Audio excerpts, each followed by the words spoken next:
నేను దేవునికి క్రీస్తు ద్వారా కృతజ్ఞతలు చెల్లిస్తూ పరిశుద్ధాత్మను గురించిన విషయాలు మనం నేర్చుకుంటున్నాం.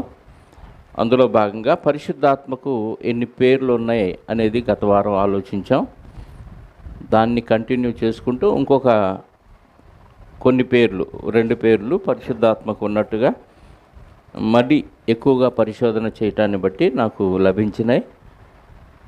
కాబట్టి అవి నేర్చుకొని తర్వాత పరిశుద్ధాత్మ కార్యక్రమాలు ఏంటి అనేది మనం నేర్చుకుందాం. నేను కూడా చిన్న ప్రార్థన సహాయంతో వాక్యంలోకి ప్రవేశించాలని ఇష్టపడుతున్నాను. ప్రార్థన చేసుకుందాం. పరమనందు ఆసీనుడవై ఉన్న మా పరలోకపు తండ్రి, మమ్ములను మిక్కిలిగా ప్రేమించిన మా గొప్ప దేవ, మీ ప్రియకుమారుని కంటే ఎక్కువగా మమ్మల్ని ప్రేమించి కాచి కాపాడుతూ సంరక్షిస్తూ పోషిస్తున్న విధానాన్ని బట్టి మీకు స్తోత్రాలు. అంత మాత్రమే కాక ఎలాంటి తెగులు మా గుడారాన్ని సమీపించకుండా మీ దేవదూతల భద్రతా వ్యవస్థను మాకు ఇచ్చి మమ్మల్ని కాపాడుతూ ఉన్న విధానాన్ని బట్టి మీకు స్తోత్రాలు. మరొకసారి ఆరోగ్యముతో ఆయుష్తో మీ గురించిన విషయాలు, మీ ఆత్మను గురించిన విషయాలు తెలుసుకోవటానికి మీరు ఇచ్చిన ఈ శ్రేష్టమైన సమయాన్ని బట్టి కూడా మీకు క్రీస్తు ద్వారా కృతజ్ఞతాస్తుతులు చెల్లిస్తూ ఈ సందర్భంలో మీ ఆత్మను గురించిన విషయాలు నేర్చుకునే క్రమంలో మీ ఆత్మ సహాయాన్ని మాకు దయచేయమని కోరుకుంటూ బోధిస్తున్న నాకును వింటున్న మీ పిల్లలకును సమయోచితమైన జ్ఞానాన్ని అనుగ్రహించమని యేసుక్రీస్తు వారి పరిశుద్ధ నామములో ప్రార్థించి అడిగి వేడుకొనిచున్నాను పరలోకపు తండ్రి, ఆమేన్. చేరువచ్చిన మీ అందరికీ ప్రభువైన క్రీస్తు నామములో నా శుభాభివందనాలు వందనాలు చెల్లిస్తున్నాను. ప్రభునందు ప్రియమైన దేవుని వారలారా, పరిశుద్ధాత్మ గురించి మనం ఆలోచిస్తున్నాం. పరిశుద్ధాత్మకు ఎన్ని పేర్లు ఉన్నాయో మనం ఆలోచించాం. అందులో కొంచెం 2 పేర్లు మనం యాడ్ చేసుకుందాం. గత వారం పరిశుద్ధాత్మకు ఉన్న పేర్లు మనం ఆలోచించాం. అందులో ఒకటి, లూకాసు వార్త 4వ అధ్యాయంలో పరిశుద్ధాత్మకి ఉన్న పేర్లు మరొక పేరు ప్రభు ఆత్మ అని ఉంటుంది. పరిశుద్ధాత్మకున్న పేరులో మరొక పేరు ప్రభువు ఆత్మ అని కూడా ఉంటుంది. అంతకుముందు మనం క్రీస్తు ఆత్మని, జీవమునిచ్చే ఆత్మని, యేసు యొక్క ఆత్మని, పరిశుద్ధమైన ఆత్మని, ఇలా చాలా పేర్లు మనం వ్రాసుకున్నాం. అందులో మరొకటి ప్రభువు ఆత్మ నా మీద ఉన్నది అని అంటాడు. 18వ వచనం, లూకాసు వార్త 4వ అధ్యాయము 18. ప్రభువు ఆత్మ నా మీద ఉన్నది, బేదలకు సువార్త ప్రకటించుటకు ఆయన నన్ను అభిషేకించండి. చాలండి. ఇక్కడ మనకు కావాల్సింది ప్రభువు ఆత్మ నా మీద ఉన్నది అంటే ప్రభువు ఆత్మ అనే పేరు అక్కడ వ్రాయబడింది. మరొక వచనం, కొరింథీయులకు రాసిన 2వ పత్రిక 1వ అధ్యాయము, కొరింథీయులకు రాసిన 2వ పత్రిక 1వ అధ్యాయము 22వ వచనం, ఆయన మనకు ముద్ర వేసి మన హృదయములలో మనకు ఆత్మ అనే సంచకరువును మనకు అనుగ్రహించి ఉన్నాడు. అంటే ఆత్మకు మరొక పేరేంటి? సంచకరు. ఒక విశ్వాసి అడిగాడంట, దీని అర్థం చాలామందికి తెలియదు, తెలుసా? సంచకరు అంటే ఏంది పాస్టర్ గారు అంటే, ఇది కూడా తెలియదా నీకు? నేను ఎప్పుడు మీ ఇంటికి సంచి చేసుకొని వస్తున్నాను, నా సంచి ఎప్పుడూ కరువుగానే ఉంటుంది, దాని పేరే సంచికరువు. సంచికరువు అన్నాడంట. సంచకరువు అంటే అడ్వాన్స్. మనం భయాన ఇస్తాం కదా, ఏదన్నా వస్తువు కొన్నప్పుడు, రిజిస్ట్రేషన్ చేసుకున్నప్పుడు అడ్వాన్స్ ఇస్తాం దానికి ముందుగా. అది సంచకరువు అంటే మనకు ఉత్తరవాదిగా ఇచ్చాడు అని చెప్పవచ్చు. పరలోకం చేరతాం. అందుకే చెప్పాడు అక్కడ, ఏమన్నాడు? ఆయన మనకు ముద్ర వేసి మన హృదయములలో మనకు ఆత్మను అను సంచకరువును అనుగ్రహించి ఉన్నాడు. ఆత్మ మనకి సంచకరువుగా ఇచ్చాడు. ఇదే మాట 5వ అధ్యాయము అదే కొరింథీ పత్రిక 5వ వచనంలో కూడా ఉంది. దీని నిమిత్తము మనలను సిద్ధపరిచిన వాడు దేవుడే, మరియు ఆయన తన ఆత్మను సంచకరువును మనకు అనుగ్రహించి ఉన్నాడు. ఎఫెసీ పత్రిక ఇదే మాట ఎఫెసీ పత్రిక 1వ అధ్యాయము 14వ వచనంలో కూడా రాయబడి ఉంది. ప్రియులారా, దేవుని మహిమకు కీర్తి కలుగుటకై ఆయన సంపాదించుకొనిన ప్రజలకు విమోచనము కలుగు నిమిత్తము ఈ ఆత్మ మన స్వాస్థ్యమునకు సంచకరువుగా ఉన్నాడు. ఈ ఆత్మ మన స్వాస్థ్యం ఏది? పరలోకం వెళ్ళటానికి ఆత్మ ఏంటి? సంచకరువు, అడ్వాన్సు. ఈ ఆత్మే పరలోకం అయిన స్వాస్థ్యం పొందటానికి సంచకరువుగా ఉన్నాడు. అంటే పరిశుద్ధాత్మకున్న పేరులో మరొక పేరు ప్రభు ఆత్మని ఉంది, తర్వాత సంచకరువు అని ఉంది. మరొక పేరు కూడా మనం చూడగలిగితే లూకాసు వార్త 7వ అధ్యాయం 11వ అధ్యాయము, లూకాసు వార్త 11వ అధ్యాయము 20వ వచనం. లూకాసు వార్త 11వ అధ్యాయము 20వ వచనం.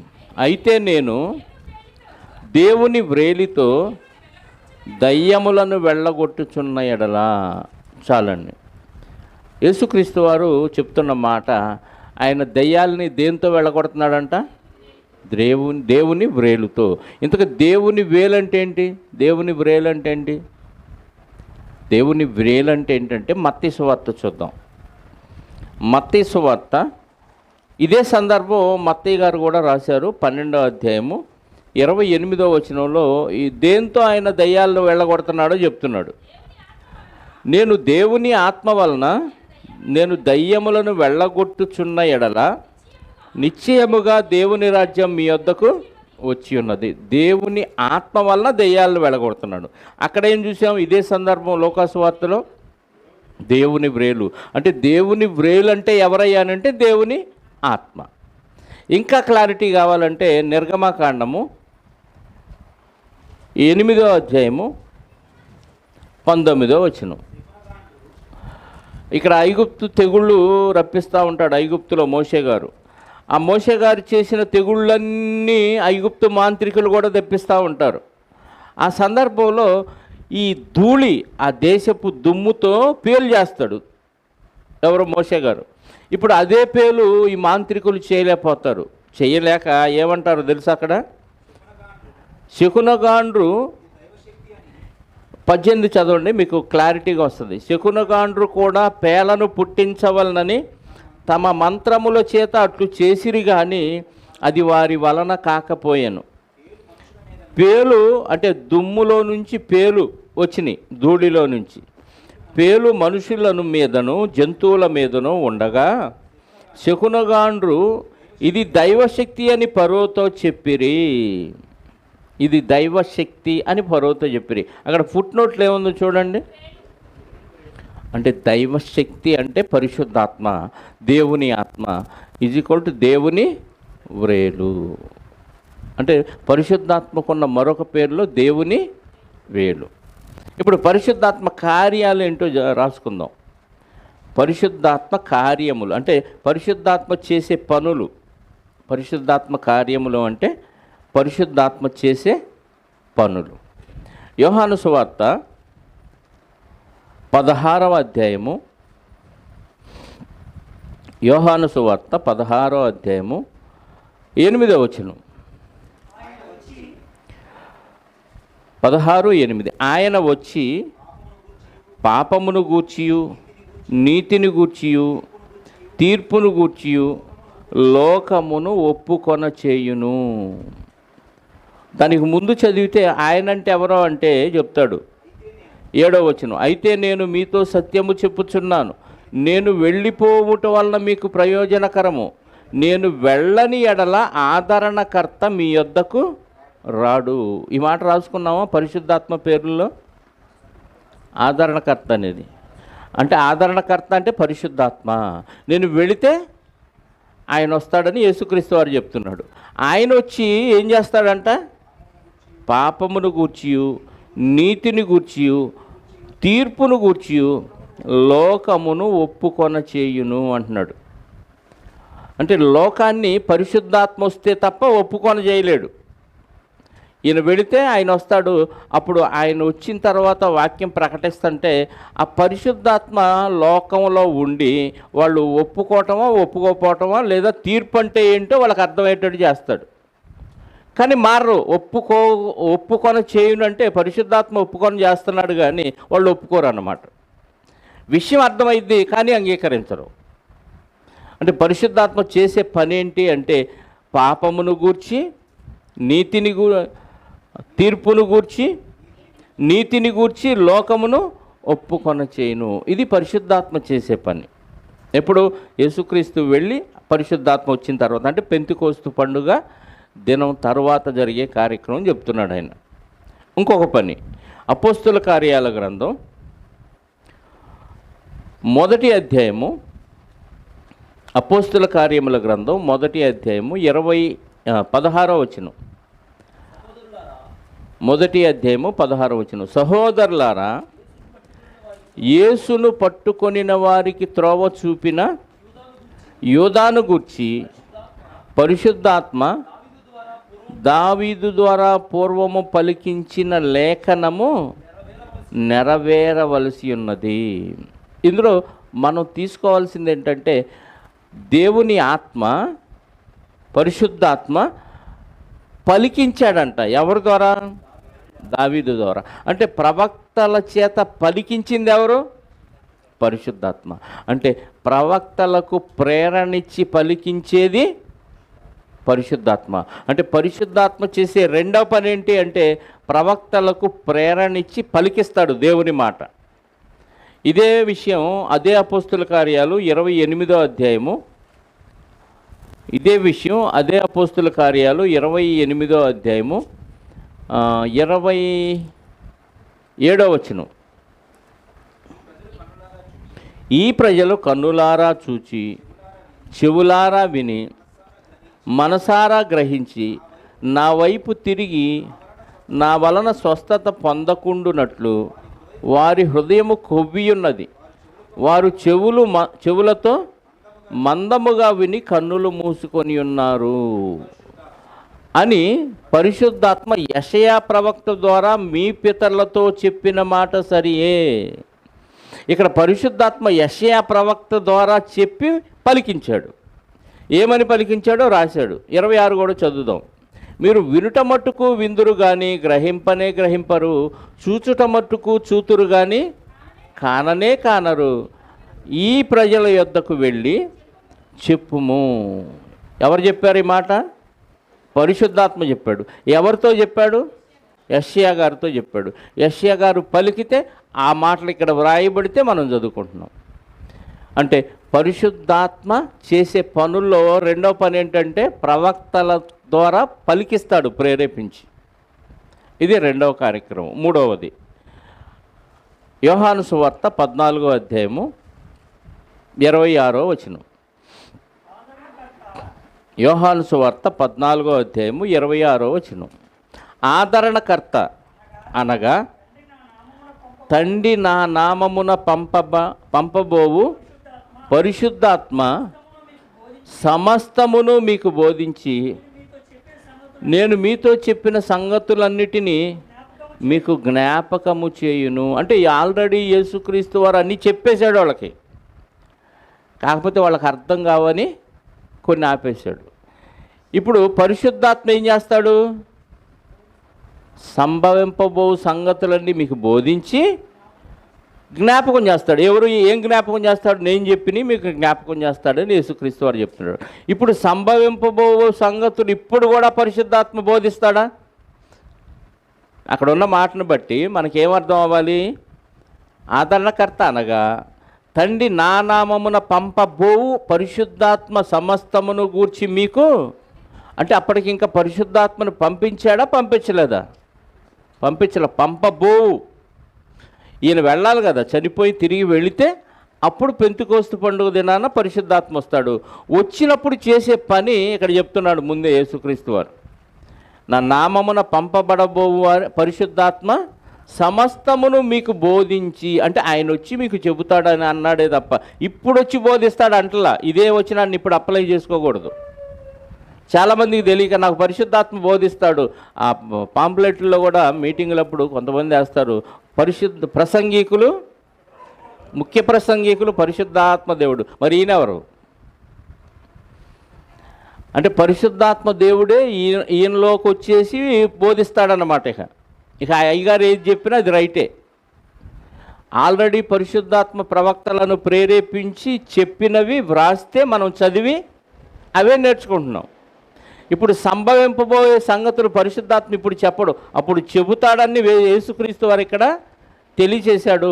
ఆల్రెడీ యేసుక్రీస్తు వారు చెప్పినవి జ్ఞాపకం చేస్తాడు. అందుకే మనం ప్రార్థనలు ఏమడుగుతాం? సమయోచితమైన జ్ఞానంతో నాకు జ్ఞాపకం చేయమని అడుగుతాం. అంటే గుర్తుండవు, మనకు మట్టి మెదడు కదా, మర్చిపోతాం. కాబట్టి పరిశుద్ధాత్మ కొంచెం జ్ఞాపకం చేయ్యా మీ ఆత్మ సహాయంతో అని దేవుడిని ఆత్మను జ్ఞాపకం చేయమని అడుగుతాం. అదే చెప్తున్నాడు యేసుక్రీస్తు వారు. ఇక్కడ మూడవ పని ఏంటి పరిశుద్ధాత్మ కంటే? ఆ రోజుల్లో సంభవింపబోవేవి వాళ్ళకి చెప్పేశాడు. ఇప్పుడు ప్రభువు చెప్పినవి మనకేం చేస్తాడు? జ్ఞాపకం చేస్తాడు. ఇది పరిశుద్ధాత్మ చేసే మూడవ పని. నాకు ఎంత చదివినా గుర్తుంటలేదంటే పరిశుద్ధాత్మ లేడని అర్థం, అంతేనా? మర్చిపోతున్నానండి అంటే మనసు పెట్టలేదని అర్థం. నువ్వు మనసు పెడితే గుర్తుంటుంది. పరిశుద్ధాత్మ ఉంటే ఒకవేళ నువ్వు మర్చిపోయినా జ్ఞాపకం చేస్తాడు. రెండు చేయకపోతే నీకేమీ గుర్తుండవు. 4వ పాయింట్. 3 అయిపోయినాయి కదా. ఆదికాండం 6వ అధ్యాయము. ఆదికాండం 6వ అధ్యాయము 3వ వచనం.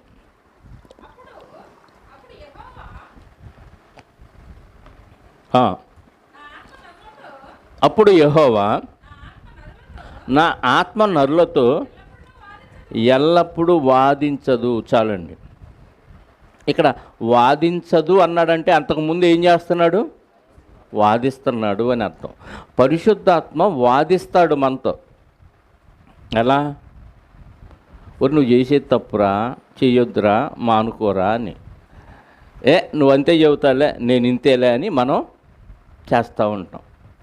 ప్రతి మనిషితో దేవుడు మాట్లాడుతూ ఉంటాడు. వద్దు వద్దు చేసేది తప్పు అని తెలిసే తప్పు చేస్తాం. అంటే వాదిస్తున్నాడు అనమాట. దేవుని చిత్తం ఏదో మనకి తెలియకుండానే తెలియజేస్తున్నాడు. అందుకే ధర్మశాస్త్రము లేని అన్ని జనులు, రోమపత్రికలో ఉంటుంది, ధర్మశాస్త్రము లేని అన్ని జనులు స్వాభావికముగా ధర్మశాస్త్ర సంబంధమైన క్రియలను చేసిన ఎడల, రోమపత్రిక 2వ అధ్యాయము 16వ వచనం అనుకుంటే చూడండి. రోమా 2:16. ధర్మశాస్త్రము లేని అన్ని జనులు స్వాభావికముగా 2:14 ధర్మశాస్త్ర సంబంధమైన క్రియలను చేసిన ఎడలంటే ఎలా చేస్తారు వీళ్ళు? ధర్మశాస్త్రం లేదు అంటే దేవుని ఆజ్ఞ ఏంటో తెలీదు, కానీ స్వభావ సిద్ధంగా చేస్తారంట. అంటే ఎవరు చెప్తున్నారు? పరిశుద్ధాత్ముడు చెప్తున్నాడు. అంటే దేవుని ఆత్మ మనలో ఉంది, పరిశుద్ధాత్మ మనల్ని వాదిస్తున్నాడు మనతో. కయ్యనుకు తెలుసు చేయాలని, కానీ పరిశుద్ధాత్మ వాదన కూడా పెడచెవిని పెట్టి తప్పు చేసేసాడు. సత్క్రియ చెయ్యాలని తెలుసు, చెయ్యకపోవటం వల్ల పాపం పొంచి ఉంది, దానికి ఈయన మీద వాంఛ కలిగింది, ఐ లవ్ యూ అంది, ఈయన దాన్ని ఏలేశాడు, అయిపోయింది. ఐ టూ లవ్ యూ అన్నాడు. ఎవరు? కయ్యను. కాబట్టి పరిశుద్ధాత్మ వాదిస్తాడు. ఆ వాదనకి నిలబడి మనం లోబడాలి. లోబడరు కొంతమంది, అంతే. మనకి ఇది కొత్త నిబంధనలో 6వ అధ్యాయము అపోస్తుల కార్యాల్లో స్టెఫెను వాదించటం మనం గమనించాలి. 6వ అధ్యాయము 8-9 వచనాలు. అపోస్తుల కార్యాల గ్రంథం 6వ అధ్యాయము 8-9 వచనాలు. స్టెఫెను కృపతోనూ బలముతోనూ నిండినవాడై ప్రజల మధ్య మహత్కార్యములను గొప్ప సూచక్రియలను చేయుచుండెను. అప్పుడు లెబర్తినీయులు అనబడిన సమాజములోను, కురేనీయుల సమాజములోను, అలెగ్జాంద్రియుల సమాజములోను, కిలికియా నుండి ఆసియా నుండి వచ్చిన వారిలోను కొందరు వచ్చి స్టెఫెనుతో తర్కించిరి గాని మాటలాడుటయందు అతడు అగపరిచిన జ్ఞానమును, అతన్ని ప్రేరేపించిన ఆత్మను, అంటే పరిశుద్ధాత్మతో వాదించాడు. ఎవరు? స్టెఫెను. ఎంతమంది వచ్చారో చూడండి, అక్కడ ఎంతమంది వచ్చాడో చూడండి. 9వ వచనం, లిబర్టీన్యులు అనబడిన సమాజములోను, కురేనీయుల సమాజంలోను, అలెక్సేంద్రియుల సమాజంలోను, ఈ సమాజాల్లో నుంచి కాక కిలికి అనే ప్రాంతం నుంచి కొందరు, ఆసియా నుండి కొందరు, వచ్చిన వారిలోను కొందరు వచ్చి స్టెఫెనుతో తర్కించిరి గాని మాట్లాడుట యందు అతడు అగపరిచిన జ్ఞానమును, అతన్ని ప్రేరేపించిన ఆత్మను వారు ఎదిరించలేకపోయిరి. అంటే పరిశుద్ధాత్మ వాదన ముందు వాళ్ళు నిలబడలేకపోయారు. సత్యం తెలుసుకొని మనం మాట్లాడితే నోరు తెరిచి, అసత్యంలో ఉన్నవాళ్ళు సైలెంట్ అవ్వాల్సిందే. కాకపోతే బుకాయిస్తారు అంతే. అది వాక్యానికి నిలబడదు. వాక్యం మాట్లాడలేక ఏదేదో పైకి వాళ్ళు మాట్లాడి ఓటరిస్తూ ఉంటారు. రిఫరెన్సులు తీసి మాట్లాడలేరు, వాళ్ళు వాక్యాధారాలతో మాట్లాడలేరు. లోకంలో ఎగ్జాంపుల్స్ చెప్తూ మాట్లాడుతూ ఉంటారు. వాదించాలి, పరిశుద్ధాత్మతో వాదించాలంటే వాక్యముతో మాట్లాడాలి. ఇదంతా పరిశుద్ధాత్మ ప్రేరణ వలన వ్రాయబడిన గ్రంథం. దీన్ని గ్రహించి మనం అర్థం చేసుకొని ఎదుటి వాళ్ళకు బోధించాలి. వాక్యంతో మాట్లాడితే ఎవ్వరు నోరెత్తలేరు. నెక్స్ట్ ఎన్ని చెప్పాము ఇప్పుడు? 3, 4? 4, 5. అపోస్తుల కార్యాల గ్రంథం 9వ అధ్యాయము, అపోస్తుల కార్యాల గ్రంథం 31వ వచనం. 31వ వచనం, కావున యూదయ, గలిలయ, సమరయ దేశముల యందంతటా సంఘము క్షేమాభివృద్ధి నొందుచు సమాధానము కలిగి ఉండెను. మరియు ప్రభువునందు భయమును పరిశుద్ధాత్మ ఆదరణయు కలిగి నడుచుకొనుచు విస్తరించుచుండెను. ఏం కలిగిందంట సంఘానికి? సమాధానమును పరిశుద్ధాత్మ వలన ఆదరణ కలిగింది. అంటే పరిశుద్ధాత్మ కలిగించే కార్యక్రమాల్లో మరొక కార్యక్రమం ఏంటంటే ఆదరిస్తాడు. పరిశుద్ధాత్మ ఆదరిస్తాడు. అంటే బాధల్లో ఉన్నప్పుడు ఆదరించేది ఎవరు మనల్ని? పరిశుద్ధాత్ముడు. ఇది సంఘాన్ని ఆదరిస్తున్నాడంట. క్షేమాభివృద్ధి కలిగింది, సమాధానము కలిగి ఉండెను, మరియు ప్రభువునందు భయమును పరిశుద్ధాత్మ వలన ఆదరణయు కలిగి నడుచుకొనుచు విస్తరించుచుండెను. పరిశుద్ధాత్మ వలన కలిగేది ఏంటంటే ఆదరణ కలుగుతుంది. ఇది 5వ పాయింట్. 6, రోమాపత్రిక 8వ అధ్యాయము 26వ వచనం. రోమాపత్రిక 8వ అధ్యాయము 26వ వచనం. అటువలే ఆత్మయు మన బలహీనతను చూచి సహాయము చేయుచున్నాడు. ఎలయనగా మనము యుక్తముగా ఎలాగూ ప్రార్థన చేయవలనో మనకు తెలియదు కానీ ఉచ్చరింపశక్యము కాని మూలుగులతో ఆ ఆత్మ తానే మన పక్షముగా విజ్ఞాపనము చేయుచున్నాడు. మరియు హృదయములలోను పరిశోధించువాడు ఆత్మ యొక్క చిత్త ప్రకారము పరిశుద్ధుల కొరకు విజ్ఞాపనము చేయుచున్నాడు. ఆత్మ యొక్క మనసు ఏదో ఎరుగును. ఎలయనగా ఆయన అంటే పరిశుద్ధాత్మ దేవుని చిత్త ప్రకారము పరిశుద్ధుల కొరకు విజ్ఞాపనము చేయుచున్నాడు. ఇప్పుడు పరిశుద్ధాత్మ చేసే పని ఏంటంటే మన తరపున ప్రార్థన చేస్తాడు. మనం ప్రార్థన చేయాలి, కానీ మన మనసేదో ఎరిగిన పరిశుద్ధాత్మ, దేవుని మనసేదో ఎరిగిన పరిశుద్ధాత్మ ఇద్దరి మధ్య మన ఉద్దేశాన్ని దేవునికి తీసుకెళ్ళిపోతాడు. మన తరపున విజ్ఞాపన చేస్తాడు. మనం చెప్పే మాటలు దేవుడికి అర్థం కావేమోనని ఉచ్చరింపశక్యము కాని మూలుగులతో మన తరపున పరిశుద్ధాత్మ తానే తండ్రికి విజ్ఞాపన చేస్తున్నాడు. అంటే మన విషయంలో ప్రార్థించి విజ్ఞాపన చేసేది ఎవరు? పరిశుద్ధాత్మ. అసలు పరిశుద్ధాత్మే లేకపోతే నీ తరపున ఎవడు వాదిస్తాడు చెప్పండి? దేవుడి దగ్గర ఎవరు నీ తరపున మాట్లాడతారు? దేవుని తరపున. నీకేమో దేవుడి భాష తెలీదు, దేవుడు ఎలా అర్థం చేసుకుంటాడో నీకు చెప్పటం రాదు. నీ హృదయాలోచనలు నువ్వు ఉచ్చరిస్తేనే నువ్వు దేవుడికి చెప్పగలవు. కానీ దేవునికి మనకి మధ్యవర్తిగా యేసుక్రీస్తు వారిని స్వీకరించి మనం పరిశుద్ధాత్మను పొందితే, ఈ పరిశుద్ధాత్మ దేవుని మనసు తెలుసు, ఈ పరిశుద్ధాత్మకు మన మనసు తెలుసు. కాబట్టి ట్రాన్స్లేటర్గా పరిశుద్ధాత్మ ఉండి మన తరపున ప్రార్థన విజ్ఞాపనలు చేస్తాడు. అందుకే పరిశుద్ధాత్మ లేని వారి ప్రార్థన దేవుని దగ్గరికి వెళ్ళదు. పరిశుద్ధాత్మను కలిగి కూడా దుఃఖపరిచినా వెళ్ళదు. అందుకే నెరవేరవు అన్నీ. కాబట్టి పరిశుద్ధాత్మ మన తరపున ఏం చేస్తున్నాడు? విజ్ఞాపన చేస్తున్నాడు. అంటే ప్రార్థనలో సహాయకుడుగా ఉంటున్నాడు, సహాయం చేస్తున్నాడు. మనకి దేవునితో ఎలా మాట్లాడాలో మనకి సహాయం చేస్తున్నాడు. ఎన్నో చెప్పాలనుకుంటాం, కానీ ఏవి నోరు పెగలదు, చెప్పలేము, గుర్తురావు కొన్ని. కానీ లోపల ఉన్న సరుకు ఏదో ఉందో, ఏదైతే ఉందో, మనం దేవుడి దగ్గర ఏదైతే కుమ్మరించుకోవాలనుకుంటున్నామో అవన్నీ తీసుకెళ్ళగలిగింది ఎవరు? పరిశుద్ధాత్మ దేవుడు. కాబట్టి పరిశుద్ధాత్మను కలిగి ఉంటే మనకి లాభం ఉంది. దేవునికి మన విషయం అంతా తెలియజేస్తాడు, మన తరపున ప్రార్థన చేస్తాడు, మన తరపున విజ్ఞాపన చేస్తాడు. ఎన్నో పాయింట్ ఇది? 7వ పాయింట్. 15వ అధ్యాయము అదే రోమాపత్రిక 15వ అధ్యాయము 30వ వచనం. 15:30. సహోదరులారా,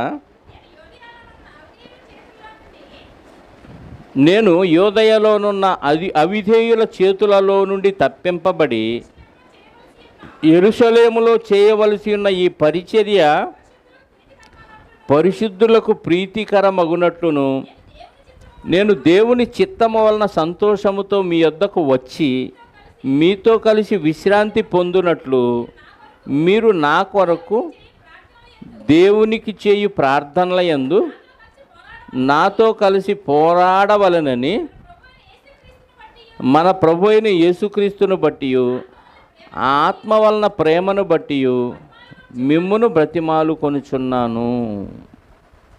చివరిలో ఆత్మ వలన ప్రేమను బట్టి, అంటే ఆత్మ వలన మనకేముంటుంది? ప్రేమ ఉంటుంది. కాబట్టి ఒకరు ఏం చేస్తాం? ప్రార్థన చేస్తాం. పౌలు గారు ఏమంటున్నాడు అక్కడ? పరిశుద్ధాత్మ వలన కలుగు ప్రేమను బట్టి మీరు నా కొరకు చేయు ప్రార్థన. అంటే నా గురించి మీరు ప్రార్థన చేయాలంటే పరిశుద్ధాత్మ వలన కలిగే ప్రేమను బట్టి చేయాలి. అంటే పరిశుద్ధాత్మ చేసే పనుల్లో ప్రేమ వృద్ధి పొందిస్తాడు, ప్రేమను కలిగిస్తాడు. సంఘంలో, సమాజంలో మనకి పరిశుద్ధులైన వారి పట్ల పరిశుద్ధులకి ప్రేమ కలిగిస్తాడు. ఆ ప్రేమను బట్టి ఒకరు ఏం చేసుకుంటాం? ప్రార్థన చేసుకుంటూ ఉంటాం. మరొక పాయింట్, ఎఫెసీ పత్రిక 4వ అధ్యాయం. ఆత్మ వలన ప్రేమ అనేది అక్కడ కలుగుతుంది అనేది మనం అర్థం చేసుకున్నాం. ఎఫెసీ పత్రిక 4వ అధ్యాయము 30వ వచనం. ఎఫెసీ పత్రిక 4:30. దేవుని పరిశుద్ధాత్మను దుఃఖపరచుకుడి. పరిశుద్ధాత్మ ఏం చేస్తాడు? దుఃఖపడతాడు. ఎప్పుడు? పరిశుద్ధాత్మను దుఃఖపరచుకుడు. విమోచన దినం వరకు ఆయన యందు మీరు ముద్రింపబడితిరి. అడ్వాన్స్ ఇచ్చుకున్నారు, అడ్వాన్స్గా ఆయన ఇచ్చాడు దేవుడు. ఎప్పటిదాకా? ఈ శరీరము నుండి మనం విమోచించబడే దినం వరకు, అంటే చనిపోయే వరకు మనం పరిశుద్ధాత్మను కలిగి ఉండాలి. ఇప్పుడు పరిశుద్ధాత్మ లోపల ఉండాలంటే ఏం జరగాలి? లోపల దేవునికి ఇష్టమైన పనులు మనం నిత్యము చేస్తూనే ఉండాలి. పరిశుద్ధాత్మ కష్టమైన పనులు చేసామనుకో, లోపల ఉన్న పరిశుద్ధాత్ముడు ఏమవుతాడంట? దుఃఖపడతాడు. ఒక భార్య పుట్టింటికి వెళ్ళిపోయింది సూట్ కేసు సర్దుకొని. ఎందుకు వెళ్ళింది? మొగుడు అట్ట కొట్టగానే వెళ్ళిపోయిద్దా?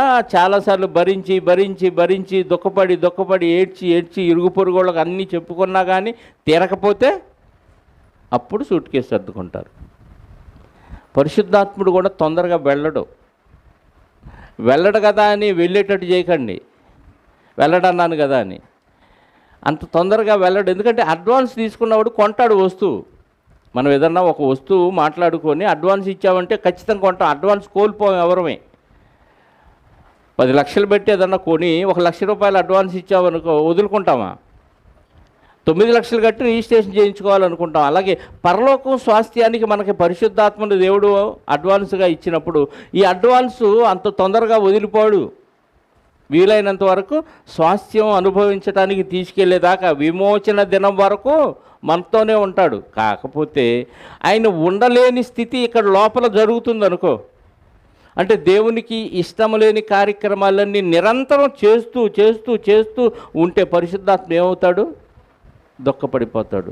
దేవుని కోసం బ్రతకాలని నన్ను అడ్వాన్స్గా ఈడింట్లో పెట్టేసి వెళ్ళిపోతే దేవుడు, ఈడేంట్రా లోకం కోసం బ్రతుకుతున్నాడు, లోకాశల కోసం బ్రతుకుతున్నాడు, లోకంతో స్నేహం చేయటానికి బ్రతుకుతున్నాడేంటి?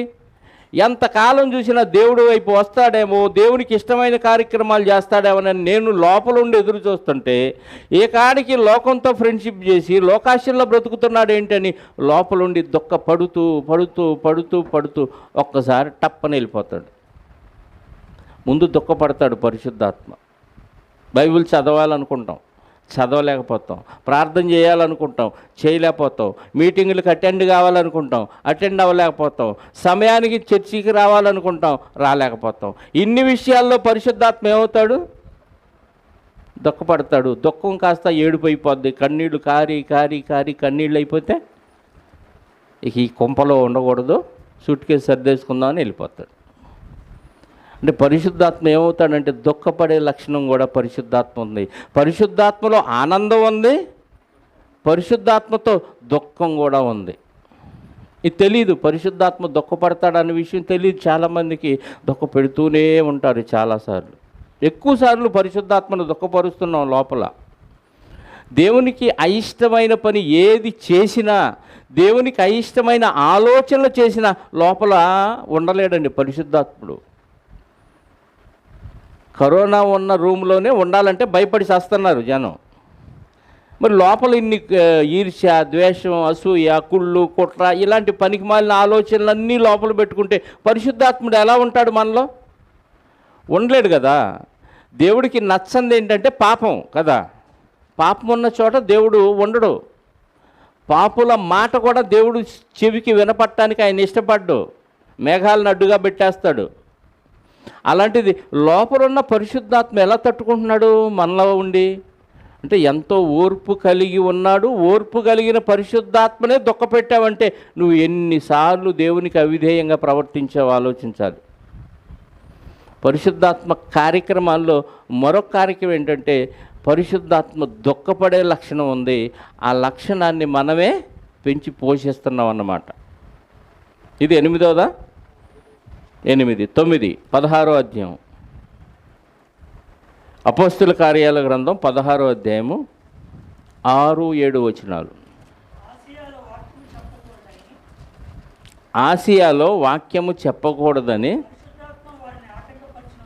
పరిశుద్ధాత్మ వారిని ఆటంకపరిచినందున వారు పుగ్లియా, గలతీయ ప్రదేశములకు ద్వారా వెళ్ళిరి. అంటే ఆటంకపరిచే లక్షణం కూడా ఉంది. అదే మనకు చెప్తాడు యేసుక్రీస్తు, పందుల ముందు ముత్యాలు వెయ్యొద్దు అని. అంటే అక్కడ అవసరం లేదు, నువ్వు పరిశుద్ధాత్మ చెప్పమని చెప్పడు. అక్కడ ఆటంకపరుస్తాడనమాట. ఈ పందులు వద్దు, వెయ్యొద్దు అని. మూర్ఖుడితో ఎక్కువగా మాట్లాడొద్దు, నువ్వు కూడా మూర్ఖుడు అయిపోతావు అంటాడు. అంటే లిమిట్స్ ఉన్నాయి దానికి. మూర్ఖుడితో కొంతవరకే వాదించాలి, అది మించి వాదించకూడదు. మూర్ఖుడికి వాదించకపోతే, విషయం చెప్పకపోతే నేను గొప్పవాడిని, నేను నాదే రైట్ అనుకుంటాడు. అది తప్పే. చెప్పాలి కానీ మించి చెప్పకూడదు. ఇక మించి చెబితే విపరీత వాదాల్లోకి వెళ్ళిపోద్ది విషయం. అందుకని కొంతవరకు చెప్పాలి. గ్రహించే మనసు లేదా ఇక వదిలేసాయి. అక్కడ ఆటంకపరుస్తాడు పరిశుద్ధాత్మ. ఇక చాలు, ఇక వాడికి చెప్పొద్దు అని.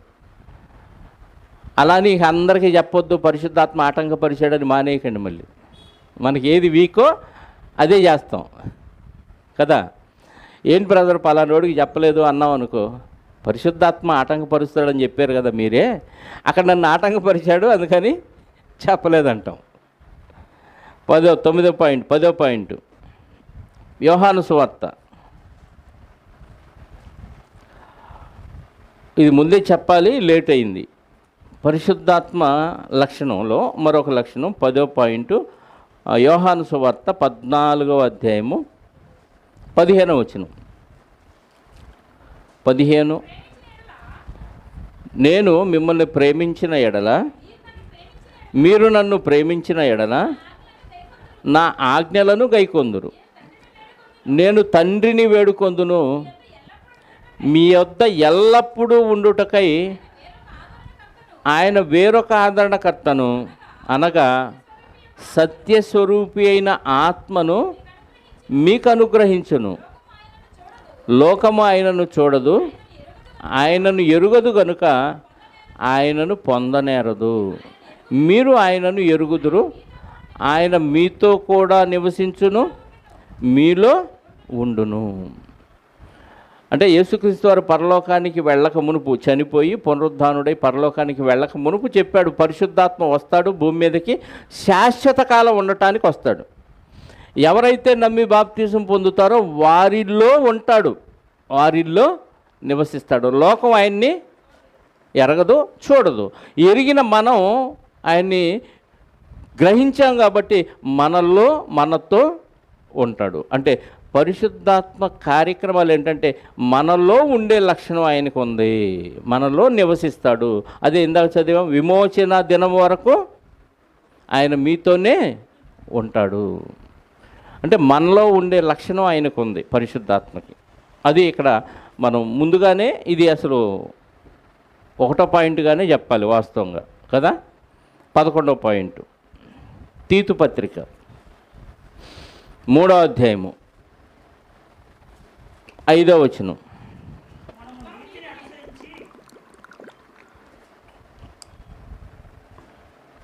తీతు పత్రిక 3వ అధ్యాయము 5వ వచనం.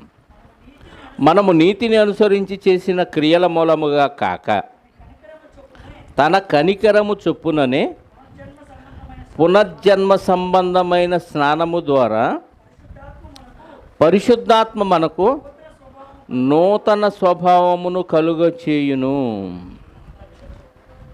నూతన స్వభావము కలుగజేయుట ద్వారా మనలను రక్షించను. అంటే పరిశుద్ధాత్మ మనలో ఉండటం వల్ల మనకి ఏమొచ్చిందంట? నూతన స్వభావం కలుగజేస్తాడు. అంటే అంతకుముందు ఉన్న మన స్వభావం పాతది, అది మంచిది కాదు.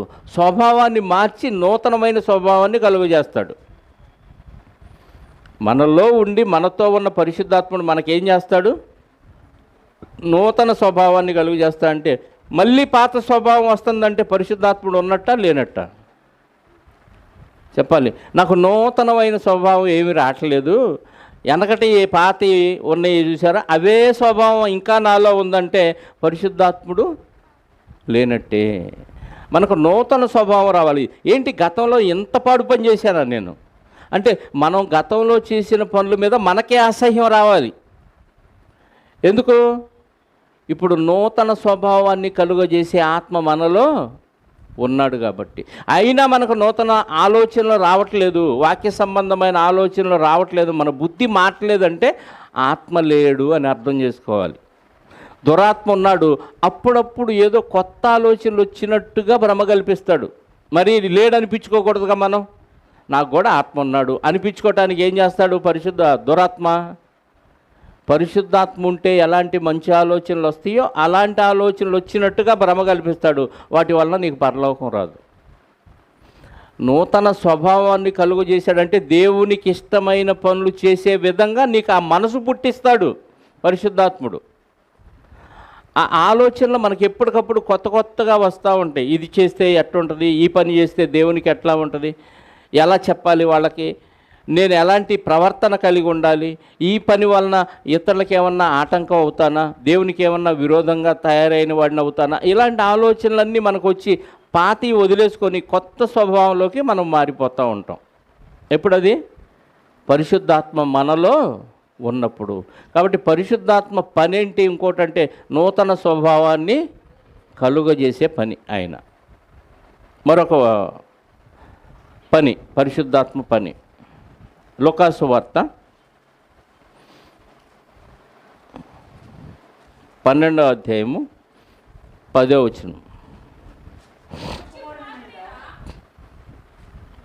లూకా 12:10లో మనుష్య కుమారునికి వ్యతిరేకముగా ఒక మాట పలుకువానికి పాప క్షమాపణ కలుగును గాని పరిశుద్ధాత్మను దూషించువానికి క్షమాపణ లేదు. అంటే అర్థం, పరిశుద్ధాత్మను దూషించటం అంటే ఎలా దూషిస్తాం? నీకు ఆత్మ లేదు అంటే పరిశుద్ధాత్మను దూషించినట్టేనా? లేకపోతే నువ్వు దురాత్మ సంబంధివి అన్నానంటే పరిశుద్ధాత్మను దూషించినట్ట? ఇప్పుడు నేను పరిశుద్ధాత్మను కలిగి ఉన్నాను అనుకోండి, ఆయనకు అసలు ఆత్మ లేదు, ఆడంతా దురాత్మతో బోధిస్తాడు, దుర్బోధ చేస్తున్నాడు అని అంటే నన్ను దూషించినట్ట, నాలో ఉన్న ఆత్మతో నేను చెబుతున్న మాటలను దూషించినట్ట? మీకు అర్థం కాలేదు. నేను వాక్యములో ఉన్నదన్నట్టు చెప్తున్నాను అనుకోండి, ఎగ్జాంపుల్. అయినా నేను చేసేది దుర్బోధ అని అన్నారంటే ఎవరైనా, నన్ను దూషించింది నేను చెప్పే బోధనే. ఇప్పుడు నేను వాక్యముకు విరుద్ధమైన బోధ చేస్తున్నాను అనుకోండి. ఇప్పుడు ఎవరైనా వచ్చి వాడు చేసేది దుర్బోధ అన్నాడంటే నేను చేసింది దుర్బోధ నిజంగానే, అతనికి ఏమీ క్షమాపణ లేకుండా పోదు. ఎందుకంటే తిట్టింది దురాత్మనే, ఎందుకంటే దుర్బోధ చేస్తున్నాను కాబట్టి. అదే పరిశుద్ధాత్మ బోధ చేస్తున్నా కానీ దుర్బోధ అని అన్నాడు అనుకో, నన్ను కాదు అతను తిట్టింది, నేను చేస్తున్న సత్యమైన బోధను తిట్టాడు. కాబట్టి ఈ బోధ పరిశుద్ధాత్మ ప్రేరణ వలన కలిగిన బోధ కాబట్టి ఆయన ఎవరిని తిట్టినట్టు? పరిశుద్ధాత్మను దూషించినట్టు. ఏ యుగంలో పాపక్షమాపణ లేదంట. ఇంకా మీకు అర్థం కావాలంటే, నాకు వరాలు ఉన్నాయి అనుకుందాం, నా మీదే చెప్పుకుంటాను. నేను పరిశుద్ధాత్మ శక్తితో ఒక వ్యక్తికి ఉన్న రోగాన్ని తగ్గించాను అనుకుందాం, ఊరికే నాకు లేవులేండి అనుకుందాం. ఇప్పుడు నువ్వు దురాత్మ వల్ల నీకు స్వస్థత వచ్చింది, ఆ వ్యక్తి రోగాన్ని తగ్గించావని ఎవరైనా అంటే, నన్నుగా దూషించింది నాలో ఉన్న పరిశుద్ధాత్మను వాళ్ళు దూషించారు కాబట్టి వాళ్ళకి ఖచ్చితంగా శిక్ష ఉంటుంది. అంటే పాపక్షమాపణ ఉండదు. ఇప్పుడు నేను దురాత్మ వలన దయ్యాలను వెళ్ళగొడుతూ లేదా దురాత్మ వలన స్వస్థత చేసినట్టుగా అవతలోడికి భ్రమ కల్పిస్తూ పరిశుద్ధాత్మ వలన చేశాను అన్నాను అనుకోండి, ఇప్పుడు నాకు నేనే పరిశుద్ధాత్మను దూషించినట్టు. ఎందుకు? నేను చేసింది దురాత్మ వలన వాడికి స్వస్థత కలిగినట్టుగా భ్రమ కల్పించాను మీకు. కానీ నేనేమన్నాను? పరిశుద్ధాత్మ నాలో ఉండి ఇదిగో ఇవన్నీ చేయించాడు అని అన్నాను అనుకోండి, నాకు నేనే పరిశుద్ధాత్మను దూషించుకున్నాను అనమాట. ఇప్పుడు నాకు ఏ యుగంలో పాపక్షమాపణ ఉండదు. అంటే పరిశుద్ధాత్మకు వ్యతిరేకంగా పాపం చేస్తే ఏ యుగములో పాపక్షమాపణ లేదు. అది పరిశుద్ధాత్మ చేసే క్రియ కాదు. కానీ పరిశుద్ధాత్మ వలన మనం శాశ్వత కాలం నరకానికి వెళ్ళిపోయే పరిస్థితి వస్తుంది. ఎందుకు? పరిశుద్ధాత్మను దూషించటం వలన దేవుడు పెట్టిన క్రమం అది. అదే ఇప్పుడు మనం చదువుకుంది. మళ్ళీ చదవండి ఒకసారి.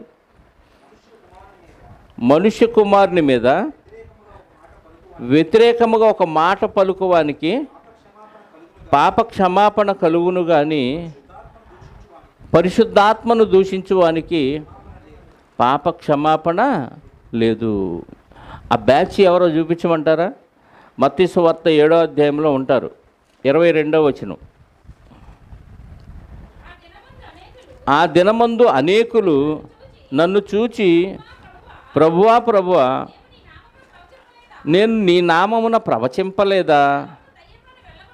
నీ నామమున దెయ్యములను వెళ్ళగొట్టలేదా? నీ నామమున అనేకమైన అద్భుతములు చేయలేదా అని చెప్పుదురు.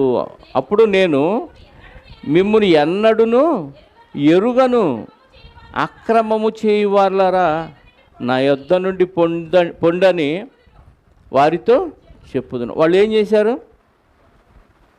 వాళ్ళు చేసిన పని ఏంటి? ప్రవచించారు.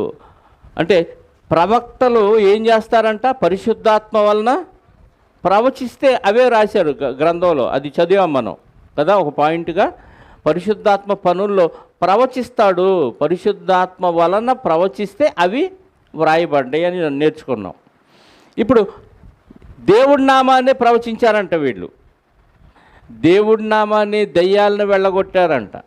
ప్రభువు నామమున, యేసునామమున, దేవుడు అయిన ప్రభువు నామమునే అద్భుతాలు కూడా చేస్తే మరి దేవుడు ఏంటి అక్రమం అంటున్నాడు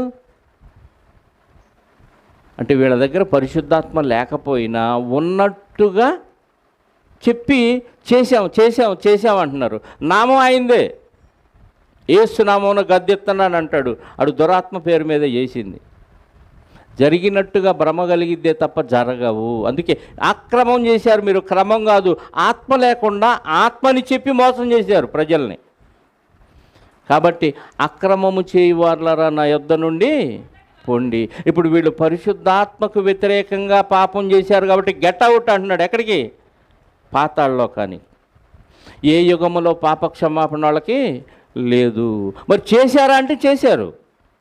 దెయ్యాలను వెళ్ళగొట్టారంట, అద్భుతాలు చేశారంట, ప్రవచనాలు కూడా చెప్పారంట. వీళ్ళు దొంగ పోస్తుల్లా నిజమైన పోస్తుల్లా? నిజమైన పోస్తులు ఆత్మను కలిగి ప్రవచించారు, ఆత్మను కలిగి అద్భుతాలు చేశారు, ఆత్మతో పరిశుద్ధాత్మతో దెయ్యాలను వెళ్ళగొట్టారు. వీళ్ళను చూస్తే ఏ దెయ్యం వెళ్ళదు, జరిగినట్టుగా భ్రమను కల్పిస్తారు అంతే. ఇప్పుడు వీళ్ళు పరిశుద్ధాత్మకు వ్యతిరేకంగా పాపం చేసిన వాళ్ళు కాబట్టి ఏ యుగంలో వాళ్ళకి పాప క్షమాపణ లేదు అంటున్నాడు. అదే ఇప్పుడు మనం చదువుకున్న పాయింట్. ఎన్నోది? 12, 13 కీర్తన గ్రంథం 51వ అధ్యాయము 11వ వచనం.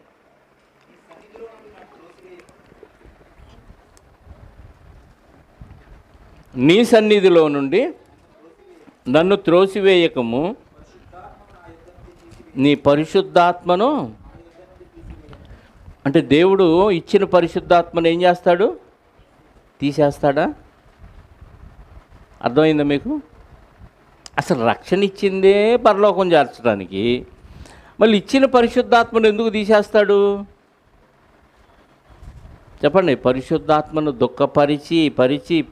పరుస్తూ ఉంటే వేస్ట్. నీకు పరిశుద్ధాత్మని ఇచ్చిన ఉపయోగం లేదు, వచ్చేయి అంటాడు పరిశుద్ధాత్మని. అర్థమైందా? పరిశుద్ధాత్మ లోపలికి వచ్చి ఎన్ని అద్భుతాలు చేస్తాడో, ఎంత సమాధానాన్ని ఇస్తాడో, ఎంత మన తరపున ప్రార్థన చేస్తాడో, అదే పరిశుద్ధాత్మ బయటికి కూడా వెళ్ళిపోతాడు. దేవుణ్ణి తీసేయొద్దని దావీదు గారు వేడుకుంటున్నాడు. అసలు పరిశుద్ధాత్మ ఉందో లేదో ముందు మనం టెస్ట్ చేసుకోవట్లా. ఉన్న పరిశుద్ధాత్మను తీసేయొద్దని ఎప్పుడు అడుగుతాం? ఉంది, ఖచ్చితమే. కాకపోతే కొన్ని వ్యతిరేకమైన పనులు చేస్తున్నామేమో, అయ్యా సరి చేసుకుంటాను, పరిశుద్ధాత్మను మాత్రం తీసేయొద్దు అని దేవుడి దగ్గర బ్రతిమలాడాలి. అర్థమవుతుందా? అసలు ఉందో లేదో అనుమానం వచ్చినప్పుడు ఇంకా తీసేయొద్దని ఎక్కడ అడుగుతాం? అంటే పరిశుద్ధాత్మను తీసేసే కార్యక్రమం కూడా ఒకటి ఉంది. ఇది గుర్తుపెట్టుకోవాలి. పరిశుద్ధాత్మను తీసేశాడంటే జీవగ్రంథంలో నీ పేరు తుడిచేశాడని అర్థం. నిర్గమకాండం 32:32లో మోషే గారు అంటారు. నిర్గమకాండం 32వ అధ్యాయం 32వ వచనంలో చదవండి ఒకసారి. అయ్యో నీవు వారి పాపమును ఒకవేళ పరిహరించితివా, లేని ఎడల నీవు వ్రాసిన నీ గ్రంథములో నుండి నా పేరు తుడిచివేయమని నిన్ను బ్రతిమాలు కొనుచున్నాను అంటున్నాడండి. అంటే జీవగ్రంథంలో పేరు తుడిచేసే అవకాశం ఉందా అంటే? పరిశుద్ధాత్మను తీసేస్తే తుడిచేకి ఏం చేస్తాడు? నీ మరణ దినం వరకు పరిశుద్ధాత్మను కాపాడుకుంటే అక్కడ పేరు ఉంటుంది. తప్పున వెళ్ళిపోతే గ్రంథాలు విప్పుతాడు. పరిశుద్ధాత్మ ఉన్నాడు కాబట్టి జీవగ్రంథంలో నీ పేరు అలాగే ఉంటుంది కాబట్టి వచ్చే లోపలికి అంటాడు. ఇక్కడ పరిశుద్ధాత్మ వెళ్ళిపోగానే అక్కడ ఏమైపోద్ది? జీవగ్రంథంలో నీ పేరు తుడిచేయబడిద్ది. రేపు చనిపోయి అక్కడికి వెళ్ళిన తర్వాత పుస్తకాలు ఇప్పితే జీవగ్రంథంలో వీడి పేరు కనపడలేదు ప్రభు అంటే గెట్ అవుట్, ఈయన దోసేయండి, వెలుపడి చీకట్లోకి అంటాడు. అంటే పరిశుద్ధాత్మను తీసివేసే అవకాశం కూడా ఉన్నది అన్న విషయం మనం గమనించాలి. వెళ్ళిపోతాడు పరిశుద్ధాత్మ మనలో నుంచి, దుఃఖపడతాడు ముందు, తర్వాత మనలో నుంచి వెళ్ళిపోతాడు. చేసే కార్యక్రమాలు ఎలాగో వెళ్ళిపోవటం కూడా అలాగే. మరొక పాయింట్, తిమోతి రాసిన 2వ పత్రిక 1వ అధ్యాయము 7వ వచనం. తిమోతికి రాసిన 2వ పత్రిక 1వ అధ్యాయము 7వ వచనం. చాలా జాగ్రత్తగా గమనించండి. దేవుడు మనకు శక్తియు ప్రేమయు ఇంద్రియ నిగ్రహమును గల ఆత్మనే ఇచ్చెను కానీ పిరికితనము గల ఆత్మను ఏమేమి ఉన్నాయంట? పరిశుద్ధాత్మలో పవర్ ఉంది, ప్రేమ ఉంది, ఇంద్రియ నిగ్రహం అంటే తిట్టకూడదు అనుకున్నాను కానీ తిట్టేశాను అంటే అర్థం ఏంటి? నిగ్రహం లేదు నాలుగుకి. ఇంద్రియం సర్వేంద్రియానం నయనం ప్రధానం అన్నట్టు కళ్ళు ఎట్లా ప్రధానమో నాలుగు కూడా ప్రధానమే. దీన్ని సాధు చేయగలిగిన నరుడెవడు లేడంట. ఎందుకు లేడంటే లోపల డ్రైవర్ లేడు, సరిగ్గా నడిపే డ్రైవర్ లేడు. డ్రైవర్ ఉంటే బండి కరెక్ట్గా వెళ్ళిద్ది. డ్రైవర్ లేకుండా స్టీరింగు పెట్టేసి స్టార్ట్ చేసి వదిలేసామనుకో ఏమైపోయింది? బండికి యాక్సిడెంట్ అయిపోయింది. ఈ డ్రైవర్ ఎవరంటే పరిశుద్ధాత్మ. ఈయన ఇంద్రియ నిగ్రహం కలిగిన ఆత్మ అంట. అంటే నేను దేవుని సన్నిధికి వెళ్ళాలి సమయానికి అనుకుని ఫిక్స్ అయిపోయాం. ఆత్మ లే, టైం అయింది, బయలుదేరు అంటాడు. లేకపోతే లోపల ఆత్మ లేవచ్చులే, ఇంకొంచెం పడుకో, నీకు రెస్ట్ ఎక్కువ కావాలి, అసలు చాలా కష్టపడ్డావు, నీరసంగా ఉంది, బయట కరోనా ఉంది, నీకు అనారోగ్యం వస్తే శక్తియు ఏముంది అక్కడ? శక్తియు అంటే అర్థం పవర్. కరోనా కంటే పవరా? పరిశుద్ధాత్మ కరోనా కంటే పవరా లేదా? పవరే. మరి లోపల ఉన్నాడుగా శక్తి, ట్రాన్స్ఫారం నీలోనే ఉందిగా, కరెంటు పోయిందేంటి అంటే ఫీజు కొట్టేసిందని అర్థం. శక్తియు ప్రేమయు ఇంద్రియ నిగ్రహము కలిగిన ఆత్మనే ఇచ్చి ఉన్నాడు కానీ పిరికితనము గల ఆత్మను భయపడ్డాడా? అవుట్.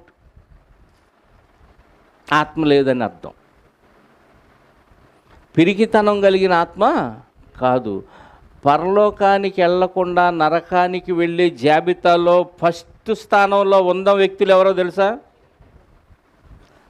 ఫస్ట్ ప్రియారిటీ వాళ్ళకే ఇస్తాడంట దేవుడు నరకానికి వెళ్ళే వాళ్ళలో. ఒకసారి చూడండి, ప్రకటన గ్రంథం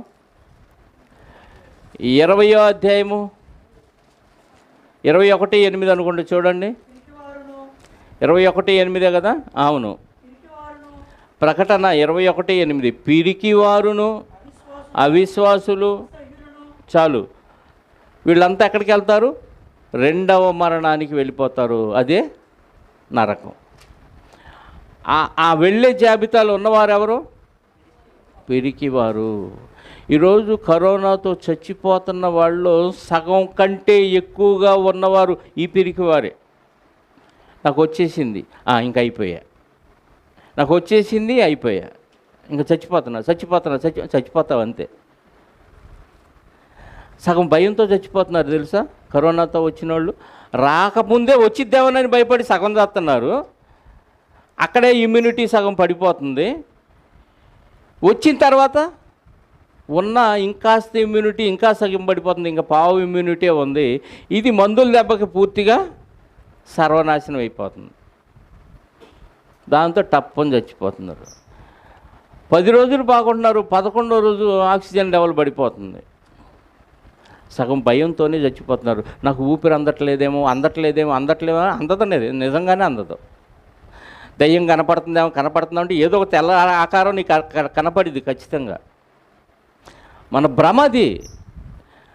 మనల్ని మనం సెల్ఫ్ కంట్రోల్ చేసుకోవాలంటే ఆత్మ ఉన్నాడు, బలవంతుడు, శక్తిమంతుడు.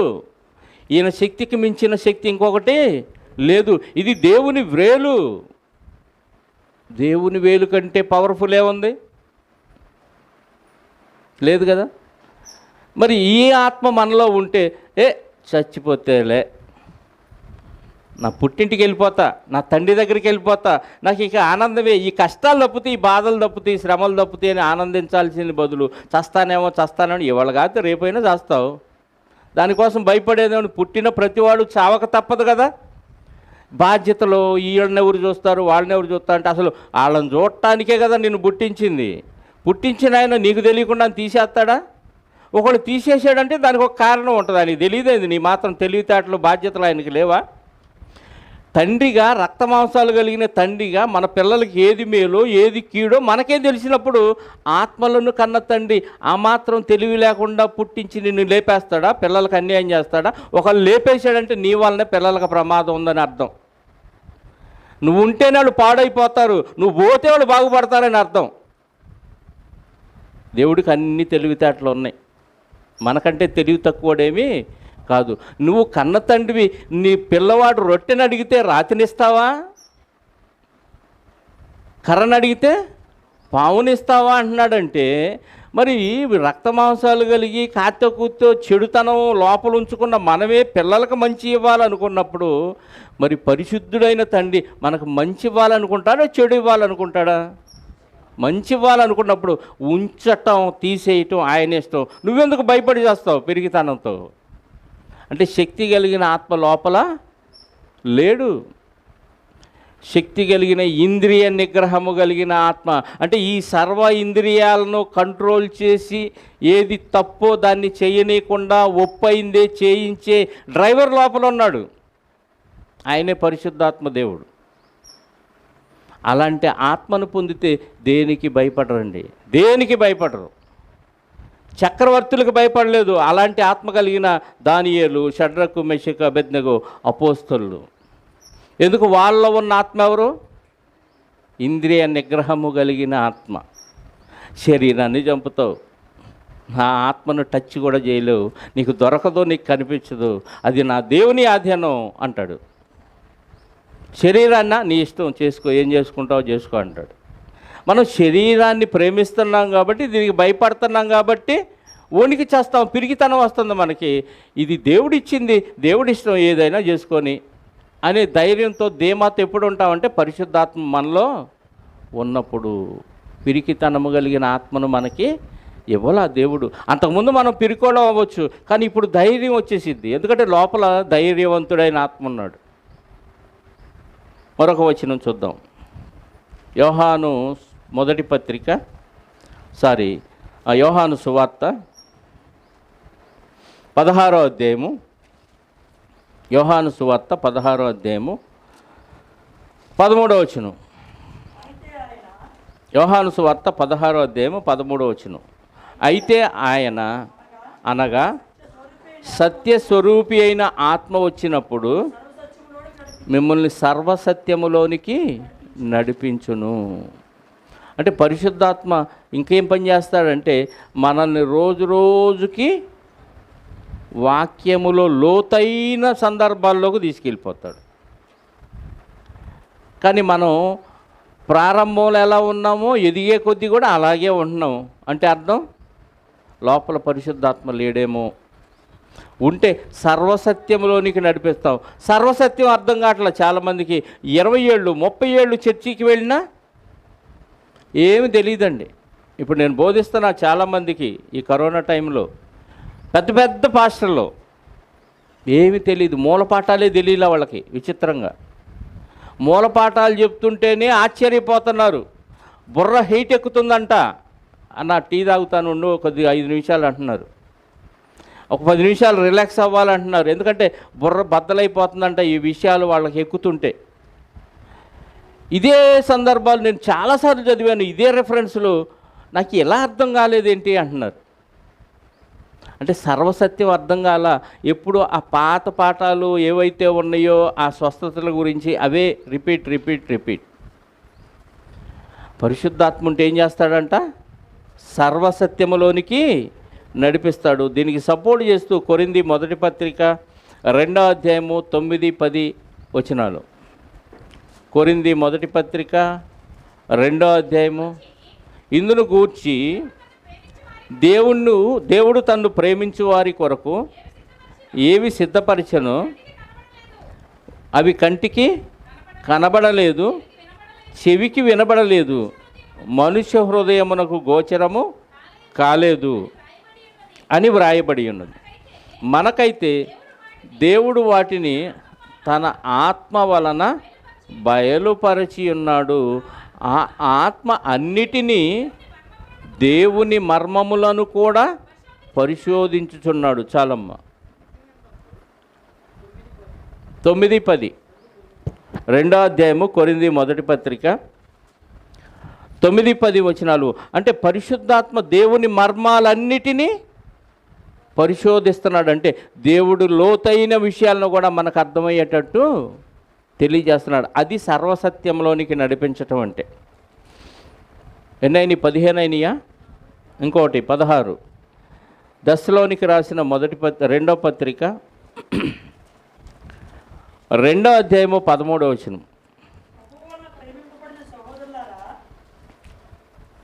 దశలోనికి 2వ పత్రిక 2వ అధ్యాయము 13వ వచనం. ఇక ఒక విచిత్రమైన విషయం, ఇప్పటిదాకా మనం గ్రహించని విషయం, ఇది కూడా జాగ్రత్తగా గమనించండి.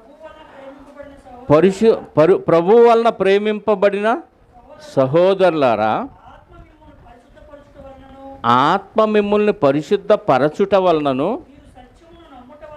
మీరు సత్యమును నమ్ముట వలనను రక్షణ పొందుటకు దేవుడు ఆది నుండి మిమ్మును ఏర్పరచుకొనెను గనుక మిమ్మును బట్టి ఎల్లప్పుడూ దేవునికి కృతజ్ఞతాస్తుతులు చెల్లింపబద్దులమై ఉన్నాము అంటున్నాడు. ఏమంటున్నాడు? ఆత్మ వలన పరిశుద్ధపరచుట వలన, ఆత్మ పరిశుద్ధపరుస్తున్నాడంట. మనకి ఇంతకీ క్రీస్తు రక్తమా పరిశుద్ధపరిచేది, పరిశుద్ధాత్మ? చెప్పండి. క్రీస్తు రక్తం వలన బాప్టిజం పొందటం ద్వారా మనం ఏమయ్యాము? పరిశుద్ధ పరచబడుతున్నామనే కదా నమ్మాం. ఇక్కడికి వచ్చేళ్ళకి ఏమని అర్థం అవుతుంది మనకి? ప్రభువు వలన ప్రేమింపబడిన సహోదరులారా, ఆత్మ మిమ్మును పరిశుద్ధ పరచుట వలనను, మీరు సత్యమును నమ్ముట వలనను రక్షణ పొందుటకు దేవుడు ఆది నుండి మిమ్మును ఏర్పరచుకొనెను గనుక మేము మిమ్మును బట్టి ఎల్లప్పుడూ దేవునికి కృతజ్ఞతాస్తుతులు చెల్లింపబద్దులమై ఉన్నాము అంటున్నాడు. అంటే సత్యాన్ని నమ్మటం వలన రక్షణ పొందుటకు దేవుడు ఏర్పాటు చేసుకున్నాడు. కాబట్టి దేవుని వలన ప్రేమింపబడిన మనము ఆత్మ వలన పరిశుద్ధపరచబడుతున్నామంట. అంటే క్రీస్తు నా కోసం మరణించాడని మనం నమ్ముతున్నాం కదా. మన పాపాలను పరిహరించడానికి యేసుక్రీస్తు వారు మన కోసమే మరణించాడు, తన రక్తాన్ని కార్చాడు. అది పరిశుద్ధమైన రక్తం, నిర్దోషమైన నిష్కలంకమైన రక్తం నా కోసం కార్చాడని నమ్మి బాప్తిజం పొందటం ద్వారా మనల్ని పరిశుద్ధపరుస్తుంది పరిశుద్ధాత్మ దేవుడు. యేసు రక్తం నా కోసం కార్చబడిందని విశ్వసించటము ద్వారా, ఆ రక్తం మన మీద ప్రోక్షించబడటం ద్వారా మనల్ని పరిశుద్ధపరుస్తుంది ఎవరంట? పరిశుద్ధాత్మ దేవుడంట. అప్పుడే లోపలికి వస్తాడు. నీళ్ళలో నుంచి బాప్తిజం పొంది బయటికి రాగానే మనల్ని పరిశుద్ధపరుస్తానికి వచ్చేసాడు లోపలికి. అక్కడి నుండి రోజు మనల్ని పరిశుద్ధపరుస్తూనే ఉంటాడు. ఆయన లోపల ఉన్నాడు కాబట్టి తప్పైందయ్యా క్షమించయ్యా అని ప్రాధేయపడినప్పుడల్లా లోపల ఉన్నాడు కాబట్టి మనల్ని ఊడ్చేస్తూ ఉంటాడు, శుద్ధి చేస్తూ ఉంటాడు పరిశుద్ధాత్ముడు. అంటే పరిశుద్ధాత్ముడికి ముఖ్యమైన పని ఏదయ్యా అంటే మారు మనసు పొందిన వాళ్ళని పరిశుద్ధపరిచే కార్యక్రమం పరిశుద్ధాత్మ చేస్తున్నాడు. దానికి సపోర్ట్ చేస్తూ మరొక వచనాన్ని కూడా మనం చూడగలిగితే ప్రియులారా, రోమాపత్రిక 15వ అధ్యాయము 16వ వచనం. రోమాపత్రిక 15వ అధ్యాయము 16వ వచనం. అయినను అన్యజనుల అర్పణ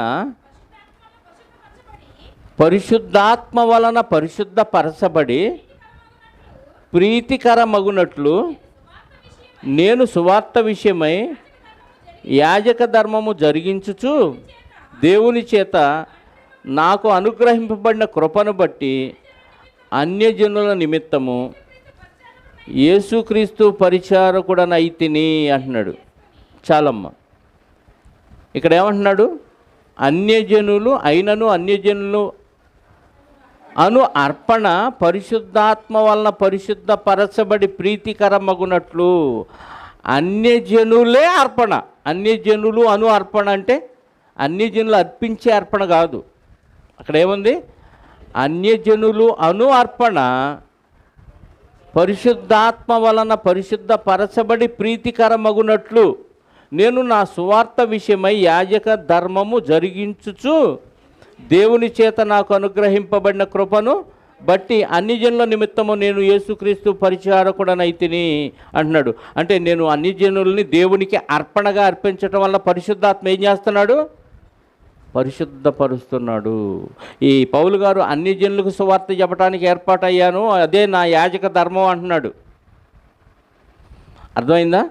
అన్ని జనుల్ని దేవుడికి అర్పణగా ఇవ్వటం వల్ల వాళ్ళనేమో ఏం చేశాడు? పరిశుద్ధాత్ముడు దేవుడికి అర్పిస్తే అన్ని పరిశుద్ధం అయిపోతున్నాయి. బలులు అర్పిస్తున్నారు, ఆ బలులు కూడా బలిపీఠం దగ్గర పరిశుద్ధపరచబడుతున్నాయి. అర్థమైందా? పాత నిబంధనలో బలులు ఇస్తారు కదా పాపం చేసిన వాళ్ళు. ఈ పాపం చేసిన వాళ్ళు ఇచ్చిన బలిపీఠానికి తగలగానే ఏమైపోతుంది? పరిశుద్ధపరచబడుతుంది. ఇప్పుడు అన్ని జనులు కూడా పాపులైనప్పుడు ఈ పాపులు పరిశుద్ధాత్మ వలన ఏమైపోతున్నారు? అర్పణ అర్పించుకోవటం వలన పరిశుద్ధపరచబడుతున్నారు. అంటే పరిశుద్ధపరిచేది ఎవరయ్యానంటే పరిశుద్ధాత్మ దేవుడు. కొరింథీయులకు రాసిన మొదటి పత్రిక 6వ అధ్యాయము 11వ వచనం. కొరింథీయులకు రాసిన మొదటి పత్రిక 6వ